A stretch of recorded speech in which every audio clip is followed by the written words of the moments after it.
परंतु जे आरे कॉलनीमध्ये शासनाचं हॉस्पिटल आहे त्या हॉस्पिटलची अत्यंत दयनीय परिस्थिती आहे। मला वाटतं ते बंद आहे आणि ते खऱ्या अर्थाने शासन।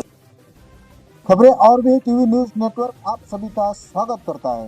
जोगेश्वरी पूर्ण विधानसभा के आमदार अनंत बालानर आज राज्यपाल के अभिभाषण के बाद शीतकालीन सत्र के मौके पर अनंत बालानर द्वारा उठाए गए महत्वपूर्ण प्रश्न, अरब सागर में छत्रपति शिवाजी महाराज स्मारक, हिंदू मिल से डॉक्टर बाबा साहेब अम्बेडकर स्मारक पर की काम की धीमी गति, जोगेश्वरी में महात्मा ज्योतिबा फुले के नाम पर बना छात्रावास बंद हो गया, जोगेश्वरी में बहुत कम पानी के दबाव के कारण अपर्याप्त पानी की आपूर्ति, आर्य कॉलोनी में बिरसा मुंडा सौंदर्यीकरण, आर्य कॉलोनी में आर्य अस्पताल की जर्जर हालत पर भी उठाए गए सवाल।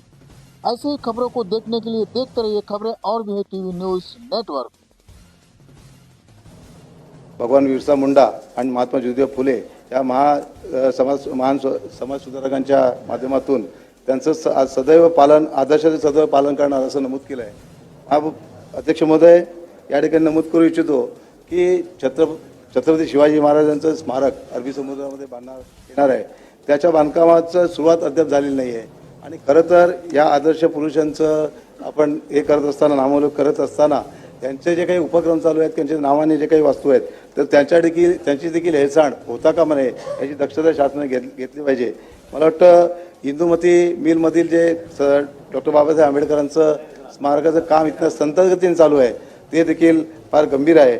अध्यक्ष महोदय, भगवान बिरसा मुंडा यांच्या माध्यमातून एक आरे कॉलनीसारखा विभाग आहे, तिथे एक चौक आहे आणि मला वाटतं या विभागातील मुंबईच्या आजूबाजूच्या परिसरातील सर्व लोक त्या ठिकाणी, आदिवासी बांधव त्या ठिकाणी येतात, परंतु त्या चौकाची अत्यंत दयनीय परिस्थिती आहे, त्याच्या सुशोभीकरणाकडे शासनाचं कोणतेही लक्ष नाही आहे। अध्यक्ष महोदय, या ठिकाणी महात्मा ज्योतिबा फुले यांच्या माध्यमातून माझ्या जोगेश्वरी विधानसभा क्षेत्रामध्ये एक वसतिगृह आहे आणि ते वसतिगृह आज बंद पडलेलं आहे। 150 विद्यार्थी त्या ठिकाणी शिक्षण घेत होते, त्यांना कुठेतरी दुसरीकडे नेऊन ठेवलेलं आहे, त्यांची फरफट होते। अध्यक्ष महोदय, या ठिकाणी मोफत उपचार देण्याच्या संदर्भात उल्लेख केला आहे। आपलं म्हणणं थोडक्यात मांडा। अध्यक्ष महोदय, मोफत उपचार देण्याच्या माध्यमातून आपण हे केलं आहे, परंतु जे आरे कॉलनीमध्ये शासनाचं हॉस्पिटल आहे त्या हॉस्पिटलची अत्यंत दयनीय परिस्थिती आहे। मला वाटतं ते बंद आहे आणि ते खऱ्या अर्थाने शासन चालू इच्छित नसेल तर मुंबई महानगरपालिका स्वतः चालवायला इच्छित आहे, परंतु आरे प्रशासन त्यांना ते चालवायला देत नाही आहे आणि ते चालवत असताना मला वाटतं मुंबई महानगरपालिकेच्या विकास आराखड्यावर डीपीमध्ये जे आरक्षण आहेत ती खऱ्या अर्थाने मुंबई महानगरपालिका दिली पाहिजेत, परंतु त्या ठिकाणी मुंबई महानगरपालिका देत असताना आरे प्रशासन देत नाही आहे आणि एका खाजगी संस्थेला देण्याचं देऊ केलं आहे। माझी विनंती आहे अध्यक्ष महोदय, या ठिकाणी मुख्यमंत्री महोदय या ठिकाणी आहेत आणि आरे वसाहतीचा हा फार मोठा विभाग आहे आणि विखुरलेली वस्ती आहे मोठी। अध्यक्ष महोदय, सदा मलिक, अध्यक्ष महोदय मला बोलायला द्या, मी अध्यक्ष महोदय पूर्ण करू द्या, मला महत्त्वाचे विषय आहेत। अध्यक्ष महोदय, लवकर या ठिकाणी आर्य कॉलनी हा फार मोठा, त्या ठिकाणी आदिवासी बांधव आहेत आणि बिगर आदिवासी देखील मोठ्या संख्येने राहतात आणि हे हॉस्पिटल खऱ्या अर्थाने चालू होणं गरजेचं आहे। अध्यक्ष महोदय, त्या ठिकाणी मुंबई महानगरपालिका चालवायला दिलं तर मला वाटतं ते त्या ठिकाणी लोकांना सुविधा उपलब्ध होतील।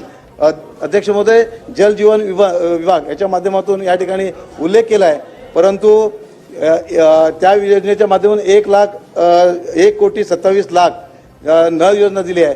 माझ्या विभागामध्ये संपूर्ण विभागाने पाण्याचा दाब कमी आहे आणि गेल्या अनेक वर्षापासून वेरावली जलाशय आहेत, त्या वेरावली जलाशयामध्ये 1, 2 आणि 3 याच्यामधून जोगेश्वरी पूर्व, जोगेश्वरी पश्चिम, अंधेरी पूर्व, अंधेरी पश्चिम आणि गोरेगाव या ठिकाणी पाणी पुरवठा केला जातो। अध्यक्ष महोदय, या ठिकाणी 50 वर्षापूर्वी जेव्हा व्यवस्था केली आहे आजपर्यंत एकही जलाशय त्या ठिकाणी वाढवलेलं नाही आहे आणि त्याच जलाशयातून पाणी पुरवठा वस्ती सातत्याने वाढते आहे आणि मला मागणी जास्त वाढते आणि अध्यक्ष महोदय मला 2च मिनिटं बोलायला द्या।